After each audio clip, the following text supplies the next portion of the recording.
এটা হলো কবি চন্দ্রাবতীর বাড়ি। আমি বাড়িতে প্রবেশ করব, দেখি কেউ আছে কিনা। আসলাম বাড়িটি ঘুরে দেখার জন্য।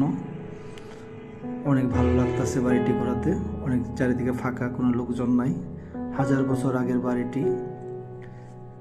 চন্দ্রাবতী ছিলেন বাংলা সাহিত্য প্রথম পরিচিত নারী কবি। তিনি এশিয়া মহাদেশের প্রথম নারী কবি ছিলেন। তার বাবাও একজন কবি ছিলেন। দেখেন অনেক পুরাতন বাড়ি, 1000 বছর আগের। তারপরও অনেক ইটগুলো অনেক ভালো আছে, শক্ত আছে, মজবুত আছে।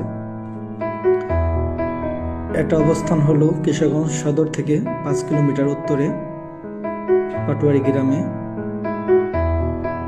কবি এখানেই জন্মগ্রহণ করেন আনুমানিক 1550 খ্রিস্টাব্দে।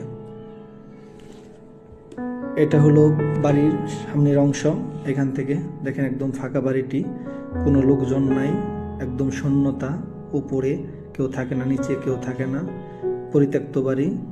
সামনে এই মন্দিরটা 1000 বছর আগের মন্দির, এখনো ভালো আছে, অনেক সুন্দর আছে। একটু চারিদিকে ঘুরে দেখবো, দেখুন মন্দিরটা কেমন। এই মন্দিরে এখনো পূজা করা হয়, তাদের পূজাগুলো এখনো করে। তাদের বংশধরে যারা আছে বাড়িতে, আশেপাশে এলাকার লোকজন, তারাই পূজা করে এখনো।